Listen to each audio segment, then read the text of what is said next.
Hey guys, welcome back to my channel. It's Jane here again with another bang. Hey guys, I'm back with another story time. So the last time I left the story time, you guys did so well on that video, and I decided to bring it back with this one. This video was highly inspired by Tolani Bad. If you don't know her, she's a Nigerian vlogger. Oh my god, Tolani spoke about how she got arrested I went to jail at 21, and then it brings back so much memory of how I and my aunties, how my auntie and my uncle we fought in a police station, and then they got thrown into detention. So yeah, I decided to share that story time with you guys. So if you want to know what happened, this yummy gist, make sure to subscribe, make sure to like, make sure to leave a comment, and yeah, join the game. This happened around when I was 14 years old. Yeah, 14. Yeah, I was 14 then, and it was just like a weird situation, because this kind of, at that early teenage age in an African home, I misbehaved, and my mom made me pack my bag, and she went to dump me in the village. She was like, you're going to go and stay with your grandma for 3 months, you guys. 3 months without phone, without money, nothing. Yes, that was my life. Afterwards, my uncle and my auntie came to the village for 1 or 2 things, I'm not sure, and they got to take me back to Port Harcourt, which is where my family house is. Okay, and when they took me on our way back, they took me from the village. So on our way back, my uncle who was driving didn't have his license with him.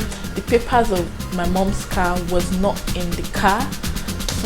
You guys, imagine that he's driving for long hours without having any of these documents. And in Nigeria, on the highway, there are usually checkpoints, which is normal, and yeah, they're definitely going to ask you to stop and pull up, and stuff like that, and they're going to be like, okay, they need to search your car and make sure that you have your legit driving a car that belongs to you, or your license to drive, if you know what I mean. So yeah, we're just coming around Osisioma Aba. If you're a Nigerian, I'm pretty sure you're familiar with Aba. So around Osisioma Aba, they told us to park. Then my uncle realized that he didn't have his license, and funny enough, all the way from the village down to Aba, we didn't have checkpoints or anything. So when they asked us to pull over, my uncle realized that he didn't have his what do we call it, his driver's license with him. Then we checked in the car, we didn't find that. We found out that the documents of the car was not in the car, and at that time my mom was seeing somebody, and he usually drives the car sometimes, that particular car sometimes, and he put this sticker because he was in the force. So he put this sticker on the car. If they see you with that sticker, they assume that you're a force man, and they won't stop you or stuff like that. So because he usually uses the car most of the time, he decided to put that sticker for us on the car. And then we've been driving it that way, we've never had issues or anything. But on this day, they kept asking us, oh, why do you have that sticker on your car? You're a force man and stuff like that. And my uncle apparently isn't a force man, so they requested for license. He didn't have his license, but my other uncle that was in the car had his license with him. I was like, okay, just give them this license, they're not going to know, because in Nigeria sometimes you don't get the original license, you get this photocopy thing that you use. So his face was not really clear, and they were like, since we look alike, let's just switch. So they used it, and these people still felt like there was something off about us. Do you get? So they were like, first of all, you don't have the particulars to this car, so we're going to take you to the station and stuff like that. At this point, I was already panicking. At this point, I didn't know what I should do or how to handle the situation. Mind you, I didn't have a phone because I had misbehaved, and I was already dumped in the village.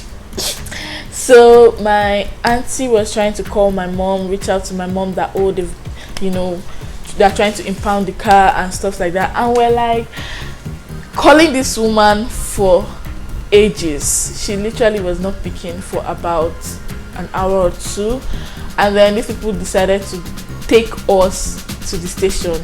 Now they did not, you know, the way when police catch you on the road in Nigeria, they'll be like, oh, they'll enter your car and take you. This one, they legit told us to come out of the car and put us in a police van, and then they drove the car to the station. So we had to meet them up in the station. Okay, imagine being in a police van. But then they didn't handcuff us or anything like that.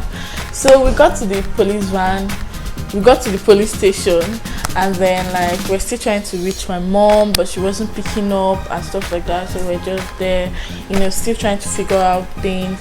And then my auntie was like trying to call somebody, and then I don't know who she was trying to call, but maybe she felt like she had one or two people she could call or something. And then she went to stand like on a slab. Basically, we didn't know that slab signifies something. So my auntie stood on the slab, and one woman who was inside the station, she was not wearing uniform. We even know that she's a policewoman. She now shouted, "Okay, come out from there." Auntie did not even hear her, but me, I heard her, but I didn't know that she was referring to us. You get? Because my auntie was on the slab, me, I was just down, like I wasn't standing on the slab, I was just beside the slab. So she's like, "Come out from there." Like, we didn't even know that it was us, because police station is actually busy, and at this time it already rained so bad and the ground was so muddy, and my auntie she wore a very flat sandals, so her legs were feeling like kind of soggy, like irritating. So she decided to just stand there, but I was wearing shoes, so I didn't like feel, you know, the discomfort and stuff like that. This lady just came and gave my auntie a hot slap. Like literally, my auntie, who is already hot-tempered and annoyed by the whole situation, retaliated and fight started. Like, she not knowing that it was because she was standing there that she received the slap. She just started beating this lady. Like, she didn't even waste time. Like, somebody's hair got pulled, earring to ear. My auntie dealt with this lady. So at the time that they were fighting, I was like, separate. What do I want to do? Because a small girl like me, I just, you know, hands off and let them do their thing. So some policemen who were just, you know, here and there was like, what's the apple there? Everybody just gathered and they started fighting the other of my uncle, who was even trying to separate them. And then my uncle got pissed. You know, he was in Navy school at that time, also being, you know, first guy. You know, he changed it for them. Everywhere was just fight. Then one man who was like inside the, you know, I don't know, but he's like their superior or something, came out and said, what's going on here? You guys stop what you're doing. Everybody now calm down. And then he asked us what were we doing here, and after my mom now finally picked up and then called the man who put that sticker on the car. So he was like, oh, he'll call one or two persons in that subdivision to make sure that everything is taken care of and stuff. So he made contact with someone else now came. So at this point we had two people on our case who were superiors. So one was like, oh, it's my friend that put the sticker on the car and all of that, while the other one who just came out to settle the fight was like, who are you people, why are you fighting here and stuff like that. Then my uncle started explaining to them like what happened, and he was like, oh really, that, but do we know that we are at fault, stuff like that. Then he now said, okay, where are you coming from, where are you traveling from, and where are you traveling to? We explained. They were like, oh, Oma here, blah, blah.